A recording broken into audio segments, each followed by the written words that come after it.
Un saludo a todos nuestros televidentes de nuestro programa Integridad y Derecho.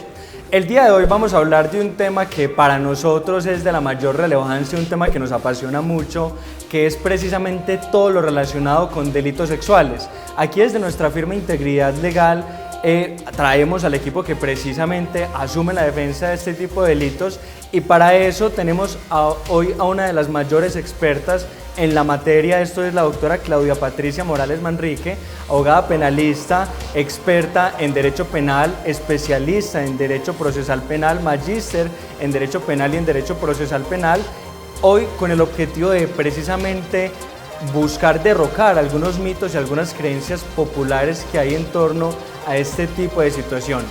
Bienvenida, doctora Claudia. Gracias, doctor Martínez. Un cordial saludo para todos los televidentes. Como ya lo veníamos comentando en el inicio del programa, hoy vamos a hablar de delitos sexuales. Unos delitos que normalmente son muy reprochados por la sociedad, máxime cuando se cometen en contra de nuestros niños, niñas y adolescentes, situaciones que son absolutamente aterradoras y problemáticas. Sin embargo, el día de hoy vamos a mostrar la otra cara de la moneda, que hay por parte de la defensa. ¿Qué pasa cuando una persona es acusada por un delito de esta gravedad y al fin y al cabo, doctora Claudia, como usted ya nos lo va a explicar, es inocente? Porque lamentablemente es una realidad que vivimos todos los días nosotros, los abogados que nos dedicamos al ejercicio y a la defensa en materia de derecho penal. Pues al fin y al cabo, como lo han dicho mucho ya los doctrinantes, se ha constituido en el delito de moda en el siglo XXI. Doctora, bienvenida a este programa.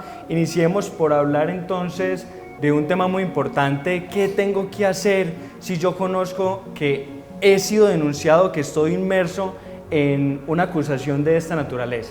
Bienvenida. Gracias, doctor Martínez. Les agradezco esta tan grata invitación de poder compartir este espacio con ustedes, señores televidentes, en un tema de tan magna, de tan gran importancia en este momento.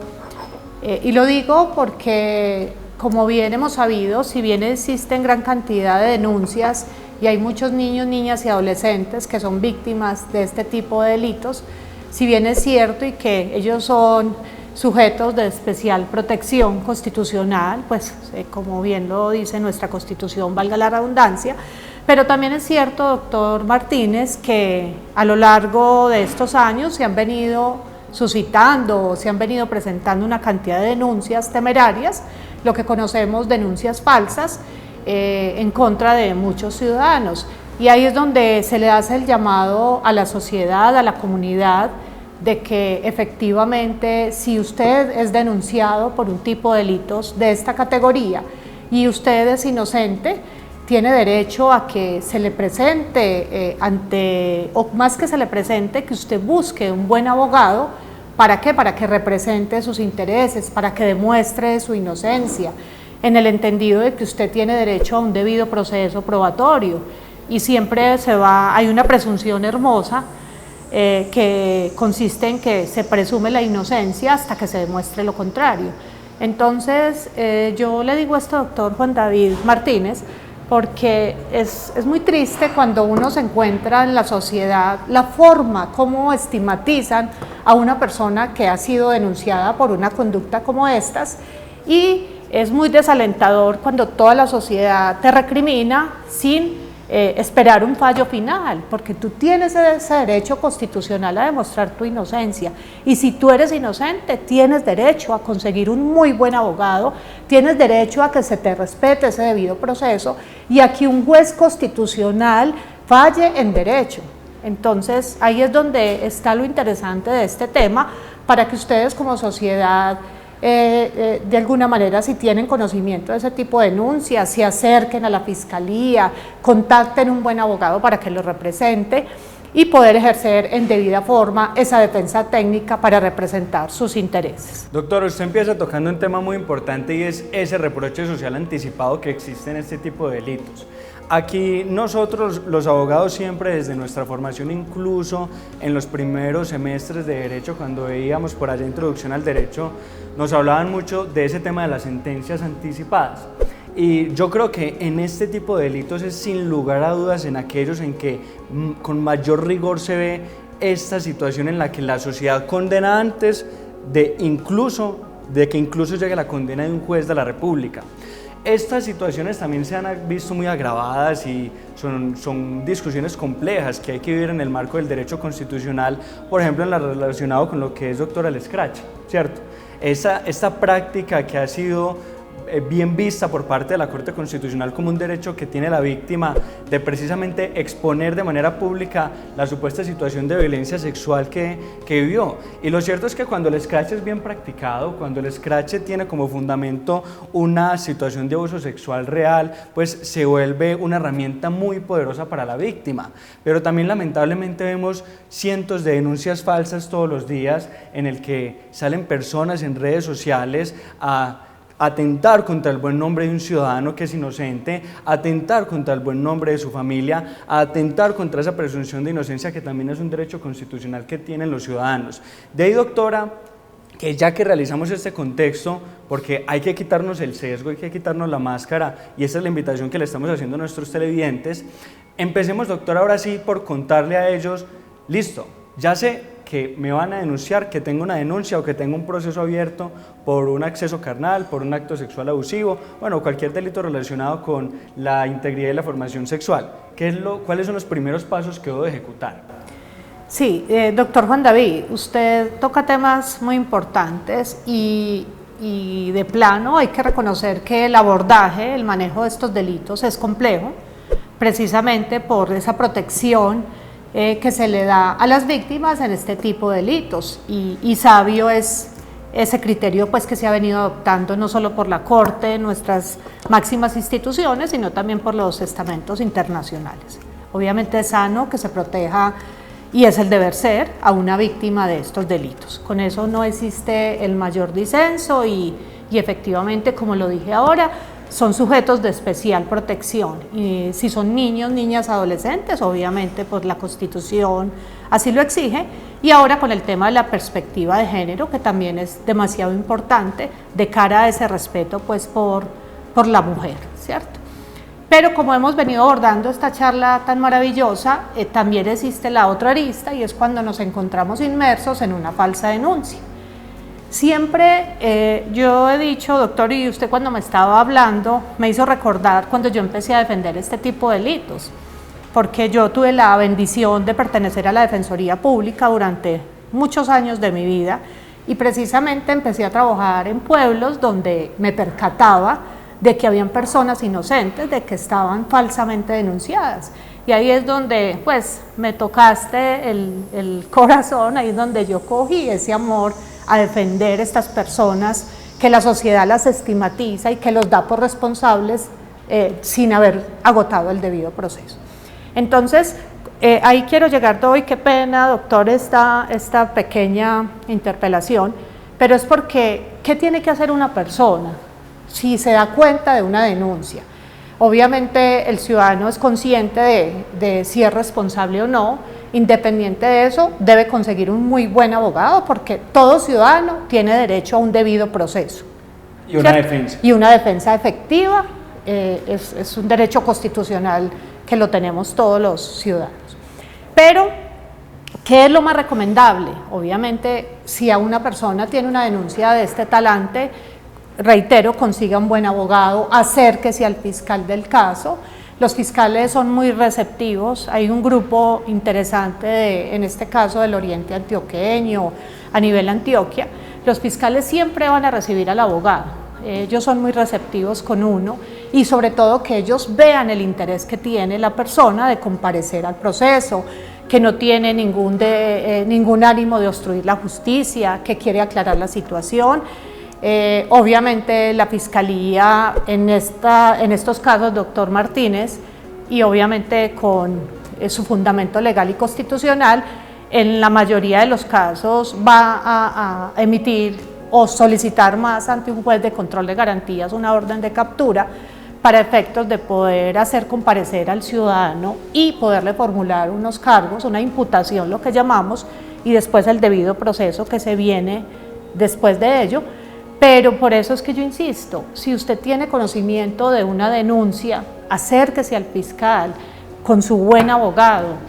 Yo siempre con las personas que buscan de mi asesoría, de mi acompañamiento, busco la cercanía con la fiscalía con la finalidad de poder evitar una captura, porque muchos fiscales son conscientes de que si la persona quiere comparecer, que la persona no tiene ningún ánimo de obstruir a la justicia, que va a estar en todo el proceso, que no va a haber un peligro para la denunciante o la víctima.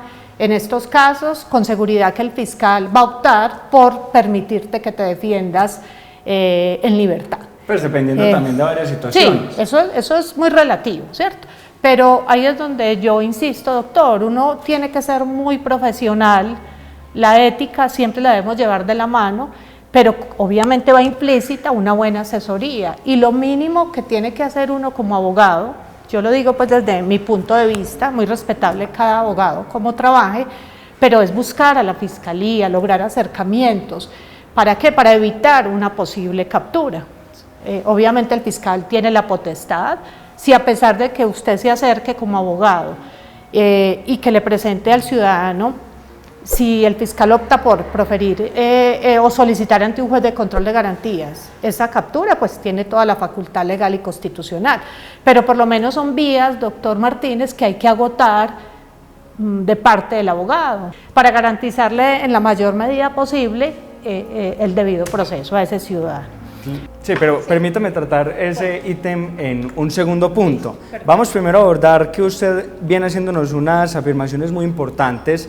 Ya usted nos dice, listo, si usted conoce que tiene una denuncia, busque acercarse al fiscal, consiga un abogado experto en materia penal para que inicie haciéndole ese acompañamiento, póngase a disposición, evite que se le profiera una medida de aseguramiento. Y de ahí que sea también muy importante hacer una recomendación, y es, si se va a acercar al fiscal, siempre en compañía de su abogado, que eso también es una mala práctica que existe de ir de manera solitaria, acercarse donde el fiscal, terminar generando datos o elementos que no van a ser beneficiosos para su teoría del caso. Entonces, se haya una recomendación que también tengamos que dar. Doctora, usted nos viene tocando ahora el tema de la medida de aseguramiento, ¿cierto? Sí. Fundamental que lo discutamos. ¿De qué depende que en un delito de estos a usted le profieran o no medida de aseguramiento, y cómo usted como abogada y un buen abogado pueden evitar este tipo de situaciones?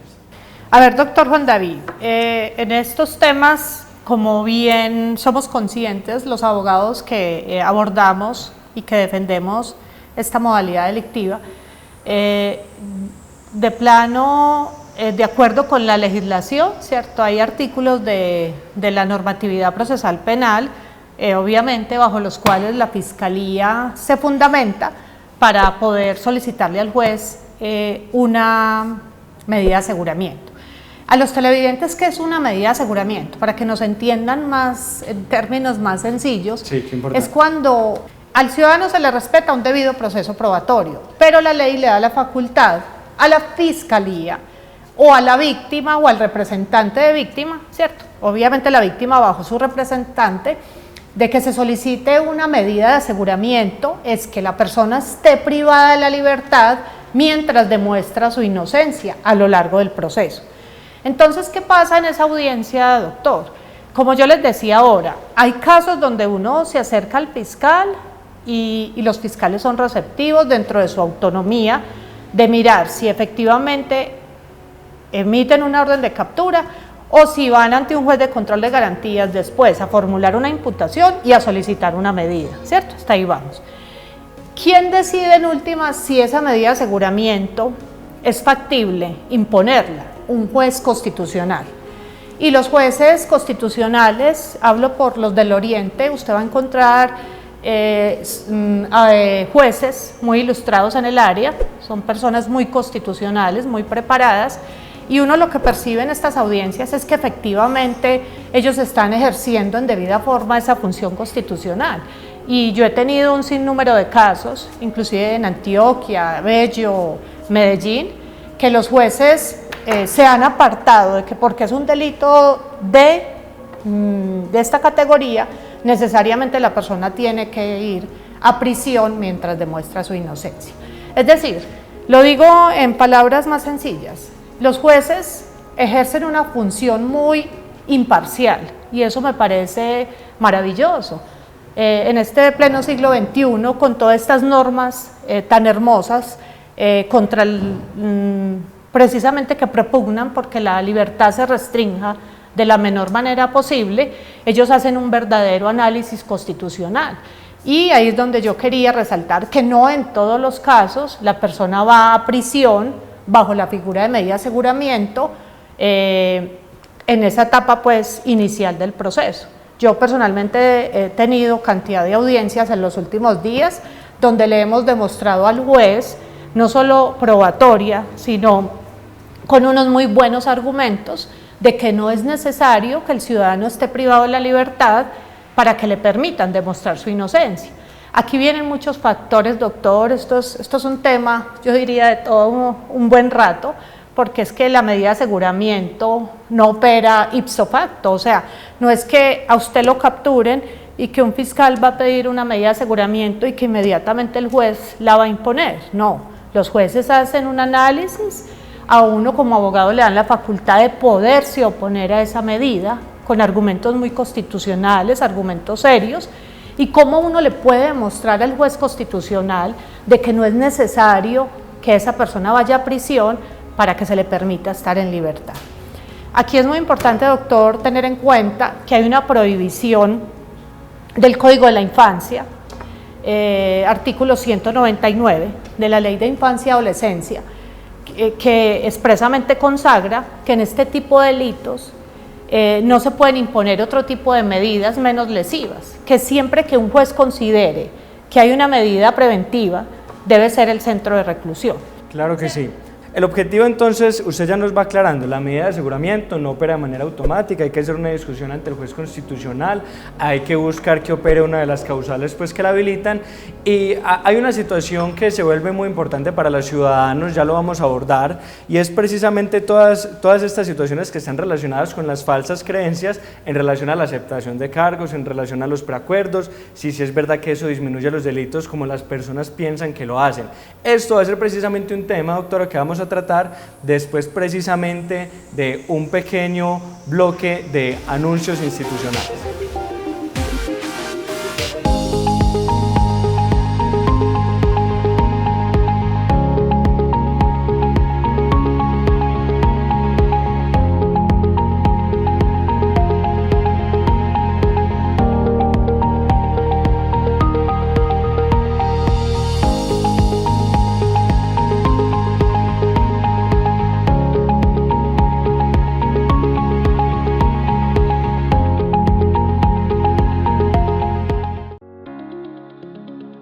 Infórmese sobre el acontecer de la región en Oriente TV Noticias, la alianza de los medios de información local de los municipios del Altiplano del Oriente Antioqueño. Seguridad, cultura, deporte, entretenimiento y mucho más al servicio de la región.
Disfruta mientras aprendes a cocinar un plato delicioso con la chef Ana María Gómez en el programa Cocina con Anita, otra forma de entrevistar personajes mientras se preparan deliciosos platos, saludables y exquisitos.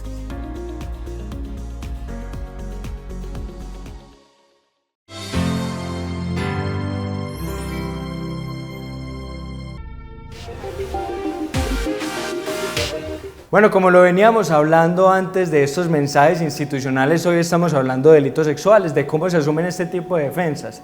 Para eso el día de hoy estamos con la doctora Claudia Patricia Morales hablando de estos delitos y permítame entonces, doctora, hacerle una pregunta muy importante con relación a cómo se asumen estas defensas. Hay un mito popular, hay un mito que lo escuchamos mucho de nuestras abuelas, de nuestros padres, de nuestros docentes, que es el hecho de, venga, esos delitos no tienen ningún castigo, eso no pasa nada. Y lo cierto es que si usted acepta cargos, que si usted hace un preacuerdo, que ya con eso supuestamente sale con las manos limpias. Cuéntenos, doctora, cuál es la realidad jurídica frente a este tipo de mitos que hay en la sociedad. ¿Esto es verdad o esto no es verdad?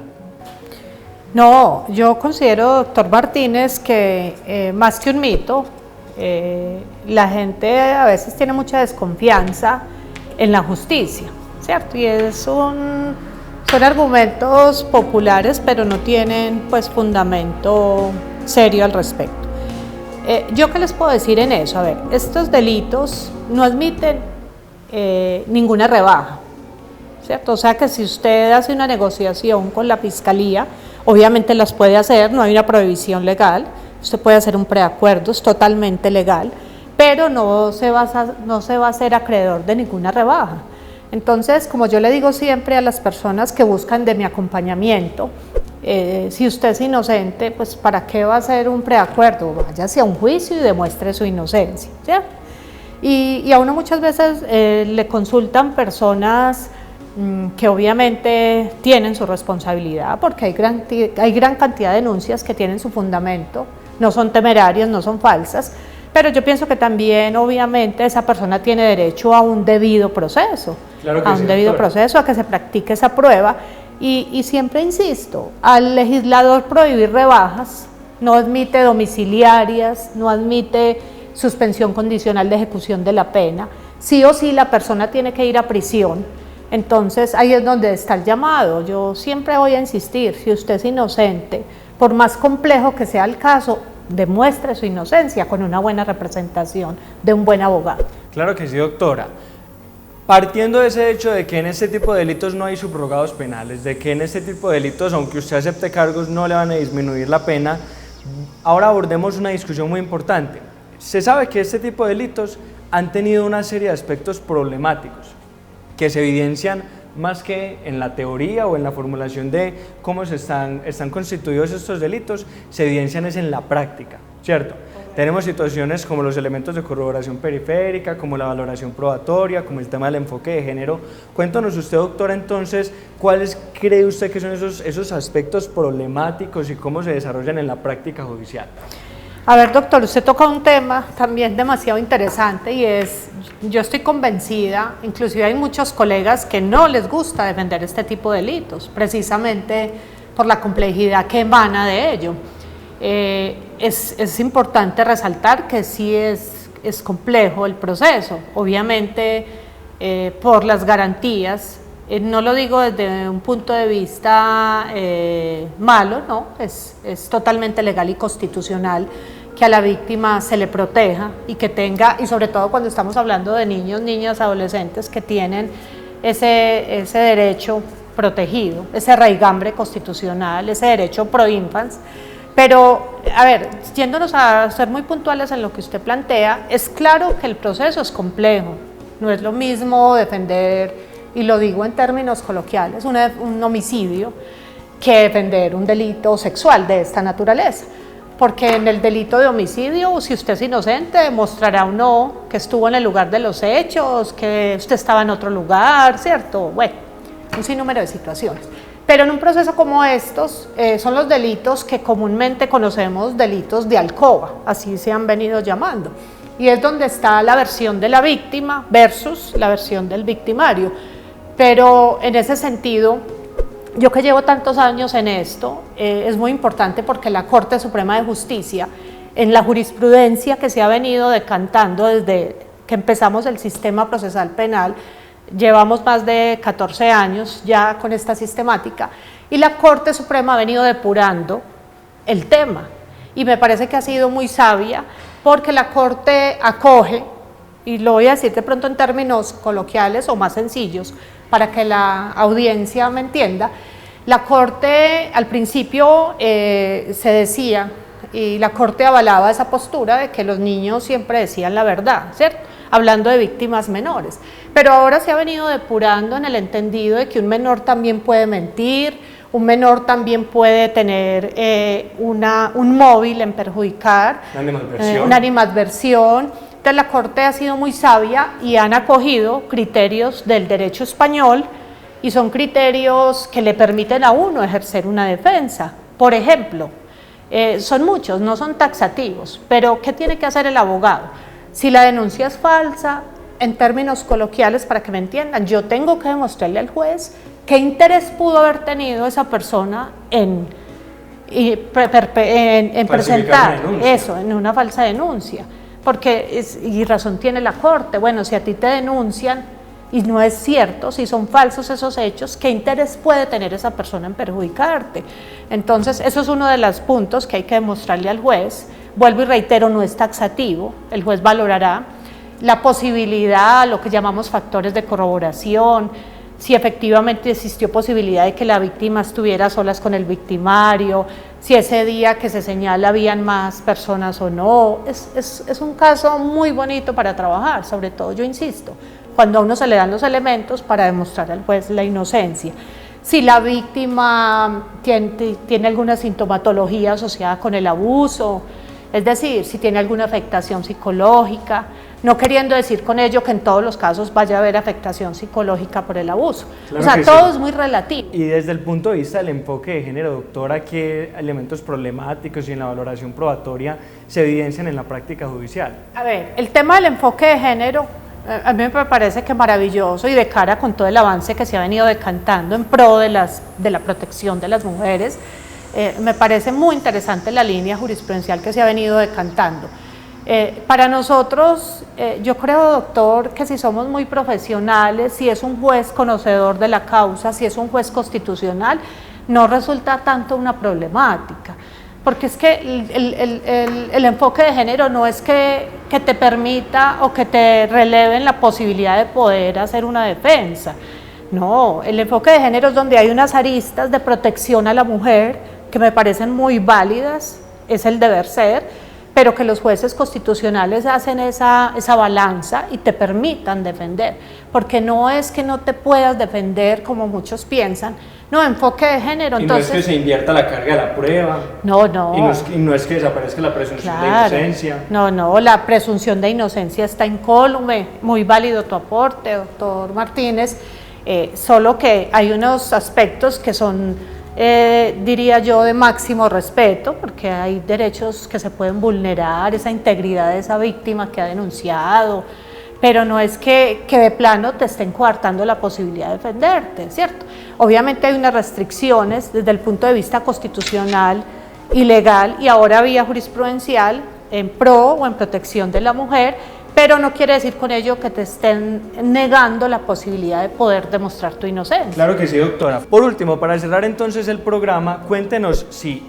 ya una persona fue condenada en primera instancia o en segunda instancia por un delito de estos, de manera breve, por favor, ¿qué se puede hacer? ¿Qué recursos existen? Gracias, eso es un tema también muy interesante. Obviamente existe el debido proceso donde un juez en primera instancia te va a proferir una sentencia. Si esa sentencia es condenatoria, tienes la facultad de recurrir a la segunda instancia ante el tribunal competente mediante el recurso de apelación.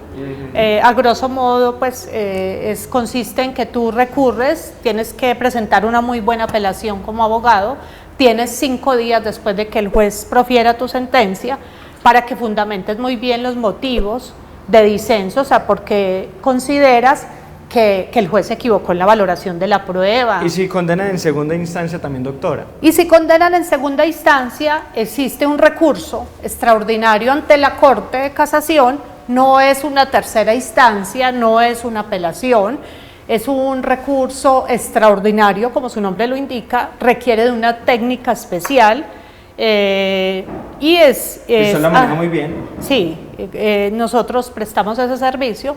Es una técnica con muchas rigurosidades, pero ya el proceso va ante la Honorable Corte Suprema de Justicia, Sala de Casación Penal. Yo siempre he insistido, doctor Martínez, si usted es inocente, que propenda porque su proceso, si es del caso, llegue hasta una casación. Pero yo les hago esta invitación de que ustedes siempre tendrán derecho al debido proceso, independiente de que la sociedad te estigmatice por un delito de estos. Es la invitación a que si requieren de nuestro acompañamiento, de nuestra asesoría, estamos prestos para servirles y poder demostrar de mejor manera su inocencia. Claro que sí, doctora, muchísimas gracias. Recuerden entonces que para cualquier situación relacionada con el derecho penal, con un recurso de apelación, con un recurso extraordinario de casación, con una doble conformidad o todas las situaciones relacionadas con esta área tan compleja del derecho, pueden encontrarnos aquí en el Mall Plaza Toledo, kilómetro 7, entre la vía Llano Grande y Río Negro. Le agradecemos mucho por su compañía, doctora Claudia, por esas enseñanzas tan importantes que nos deja y por esas reflexiones en torno a la inocencia de las personas. Recuerden que esto es Integridad y Derecho y Acuario Televisión, el canal de la gente.